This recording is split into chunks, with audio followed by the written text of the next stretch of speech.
Introduction. Father, this park is so beautiful. It has so many swings and rounds to enjoy. My friends also come here daily. I know that. You must like this park. That's why I brought you today here. Thank you, Father. Most welcome, son. Suddenly, earthquake occurs. Are you all right, son? Yes, Father. I'm okay. May I ask you something? Yes, sure. How earthquake occurs? And how can it produce so much destruction? When sliding of the plates occur in the interior of the earth, it causes earthquakes. The shock wave from this sudden movements come to the surface. These waves move along the earth's surface and cause most of the damage. Okay, Father.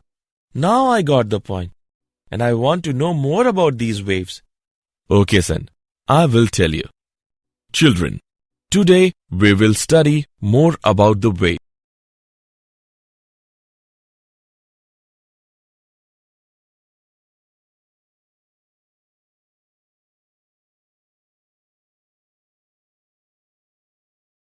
Objectives.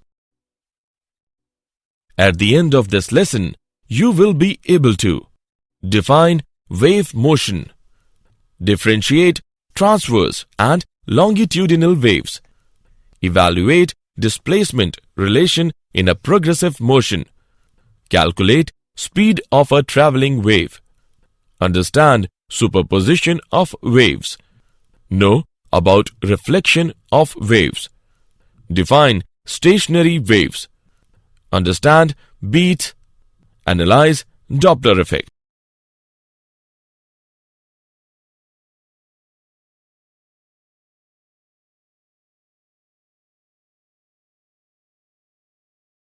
Definition.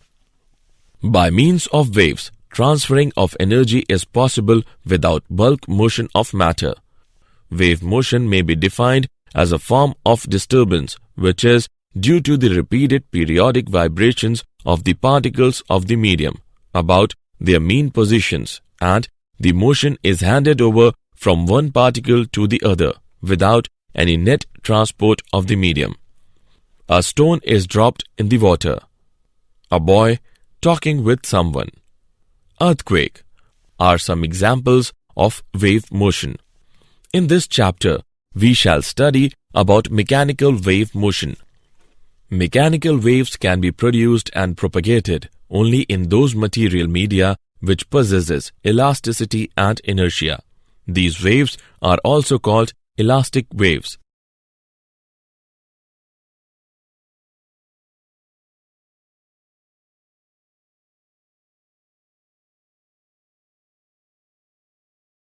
Transverse and longitudinal waves.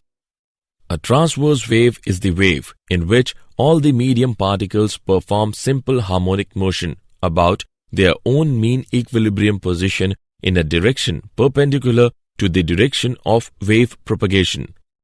Longitudinal wave motion is that wave motion in which the individual particles of the medium execute simple harmonic motion about their mean positions along the direction of propagation of the wave.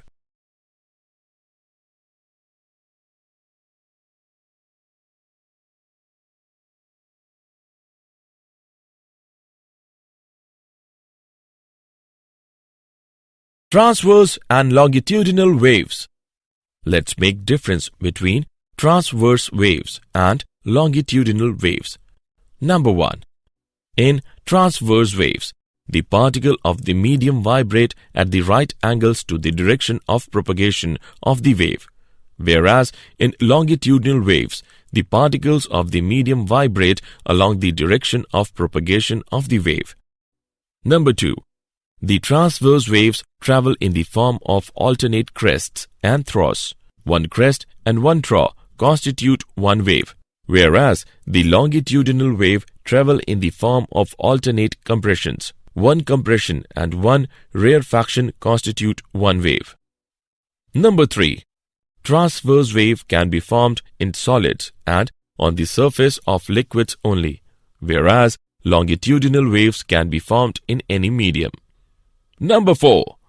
When transverse waves propagate, there are no pressure changes in the medium, but when longitudinal waves propagate, there are pressure changes in the medium. Number 5. Transverse waves can be directly represented by a sine curve, whereas longitudinal waves can be only indirectly represented by a sine curve. Number 6. Transverse waves can be polarized, whereas longitudinal waves cannot be polarized.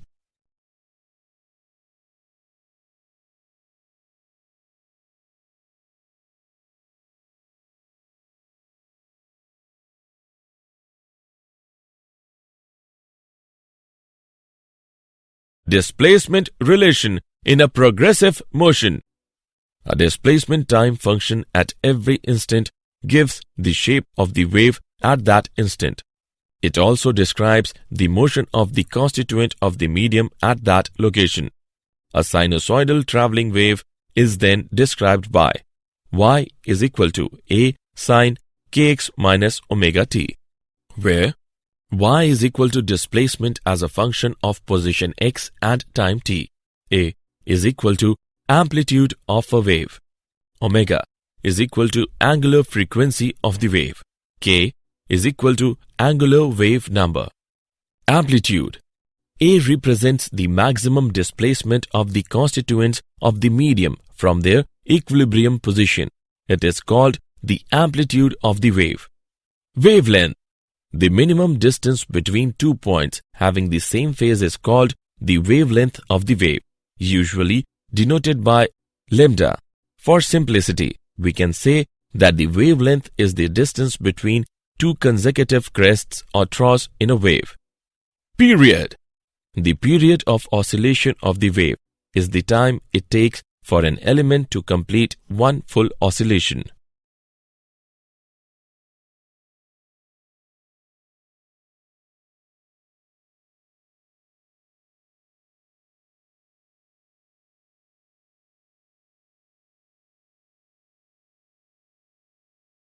Speed of a traveling wave.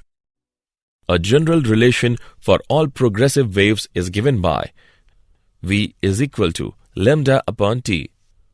In the time required for one full oscillation by any constituent of the medium, the wave pattern travels a distance equal to the wavelength of the wave. Speed of a transverse wave on stretched string. Suppose a string is stretched between two rigid supports. If the string is slightly disturbed by plucking, it is observed that a hump travels with a definite velocity along the length of the string. The velocity with which the hump travels depends on the tension and mass per unit length of the string. The velocity with which a disturbance travels on a stretched string is given by C is equal to under root T upon mu, where T is equal to tension in the string. Mu is equal to mass per unit length. Now, a string fixed at one end is stretched by hanging a weight from its other end. The tension in a string is related to the elastic property and inertia of the string. On stretching, the velocity is given by C is equal to under root T upon pi r square rho. Here, R is equal to radius of the string. Rho is equal to density of the material. Speed of a longitudinal wave. The velocity of propagation of a longitudinal wave depends on the elasticity and density of the medium. Wave velocity is equal to under root elastic modulus upon density.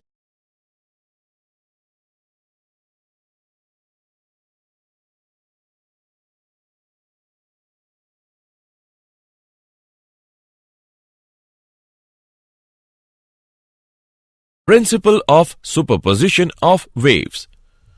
Principle of superposition of waves states that the displacement due to a number of waves acting simultaneously at a point in a medium is the vector sum of the displacement vectors due to each one of them acting separately. Let us take an example. Consider two pulses approaching each other. When the pulses cross each other, they combine to produce a resultant pulse. After crossing each other, they again begin to travel independently as if nothing had happened. This gives rise to the following three important cases of superposition of waves. Number 1. Two waves of the same frequency move with the same velocity in the same direction. This gives rise to the phenomenon of interference of waves. Number 2. Two waves of identical frequencies and amplitudes travel along the same path with the same speeds in the opposite directions. This gives rise to stationary waves. Number 3. Two waves of slightly different frequencies moving with the same velocity in the same direction gives rise to the phenomenon of beat.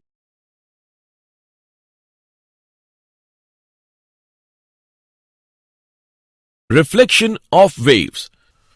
When the wave strikes a rigid boundary, it completely gets reflected. And if the boundary is not rigid, then a part of the incident wave is reflected and a part is transmitted into the second medium. Let us take an example. A pulse traveling along a stretched string and being reflected by the boundary. The reflected wave has the same shape as the incident pulse, but it suffers a phase change of 180 degree on reflection. This is because the boundary is rigid and the disturbance must have zero displacement at all times at the boundary. When there is no boundary, then the reflected wave has the same shape and phase as the incident pulse.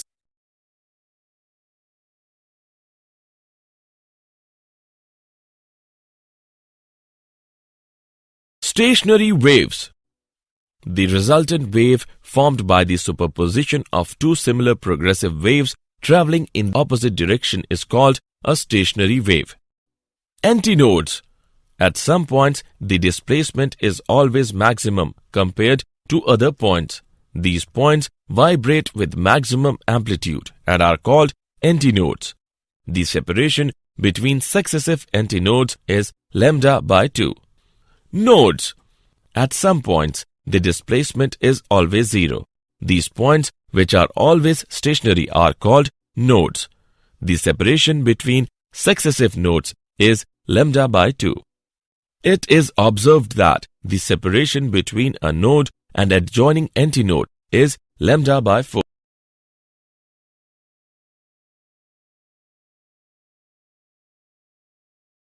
Beats.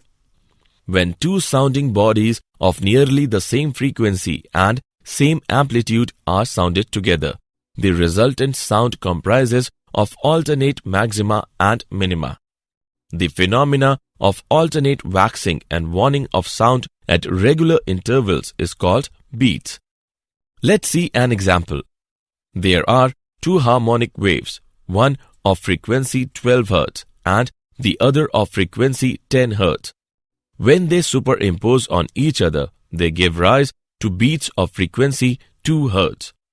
The number of beats heard per second is called beat frequency. Beats are heard only when the difference in frequencies of two sounding bodies is not more than 10. This is due to persistence of hearing. The time from each loud sound to the next loud sound is called one beat period.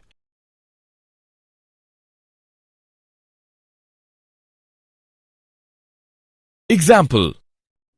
Let's take an example of beat. A tuning fork and an air column at 51 degrees Celsius produce 4 beats in 1 second when sounded together. The same tuning fork produces 1 beat per second when the temperature of the air column is reduced to 16 degrees Celsius. Determine the frequency of the tuning fork. Let's see the solution. When the temperature of the air column is decreased, the speed of the sound in the air column is decreased. Since V is equal to U divided by lambda, therefore V is decreased. Since the number of beats per second is less at lower temperature, therefore we conclude that the frequency of the air column is higher than the frequency of the tuning fork.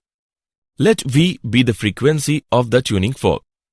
Then at 51 degrees Celsius, the frequency of air column is N plus 4. At 16 degrees Celsius, the frequency of the air column is N plus 1. On calculating the given values, we get the frequency of the tuning fork is equal to 50 Hz.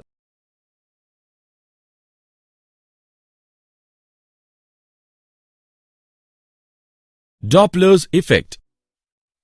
The apparent change in the frequency of sound when the source of sound, the observer, and the medium are in relative motion is called Doppler's effect. Let us now discuss the apparent frequency of sound in different cases. Case 1. Source in motion, observer at rest, medium at rest. Suppose the source and the observer are separated by distance v, where v is the velocity of sound. Let nu be the frequency of sound emitted by the source. Now, the source starts moving towards the observer with velocity vs. It gives nu dash is equal to v upon lambda dash. On calculating, we get nu dash is equal to v upon v minus vs multiplied by nu. So, as the source of sound approaches the observer, the apparent frequency nu dash becomes greater than the true frequency nu. If the source is receding away from the observer, then the apparent frequency is given by nu dash is equal to v upon v plus vs multiplied by nu. Case 2. Observer in motion, source at rest, medium at rest. Observers move towards source with velocity v0. In 1 second, the observer receives waves occupying the space is equal to v plus v0.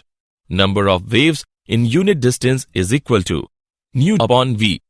Number of waves in distance v plus v0 is equal to nu multiplied by v plus v0 upon v. Apparent frequency nu double dash is equal to v plus v0 upon v multiplied by nu. If the observer is moving away from the source, then the apparent frequency is given by nu double dash is equal to v minus v0 upon v multiplied by nu. Case 3. When both the source and the observer are moving towards each other. When both the source and the observer move towards each other, then apparent frequency is given by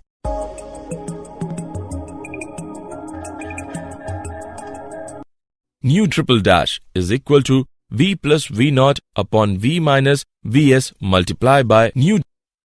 If both the source and observer move in the direction of sound, then nu triple dash is equal to v minus v0 upon v minus vs multiplied by nu.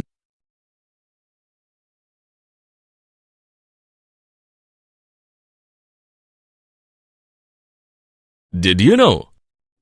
A mechanical wave is the disturbance produced in a material medium that transmits energy and momentum by traveling in the medium with a definite speed without any change in its own nature. As wind passes over the water's surface, friction force is to ripple. The strength of the wind, the distance the wind blows, that is fetch, and the length of the gust, that is duration, determines how big the ripples will become. During storms, the combination of low air pressure and onshore winds may produce a storm surge that raises the water level at the shore many meters above normal sea level.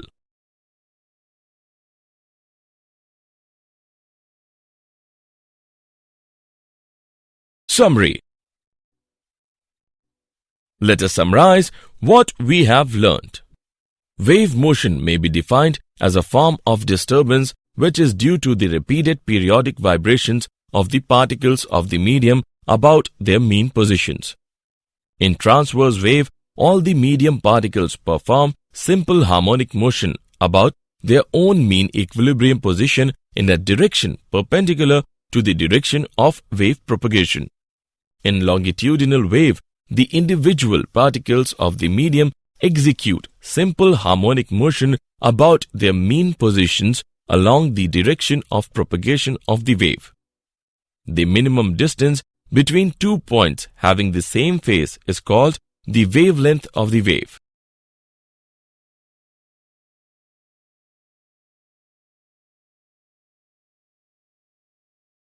The velocity of propagation of a longitudinal wave depends on the elasticity and density of the medium.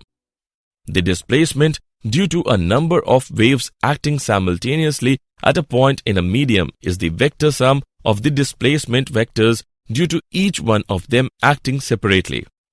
The resultant wave formed by the superposition of two similar progressive waves traveling in opposite directions is called a stationary waves. The phenomenon of alternate waxing and waning of sound at regular intervals is called beat.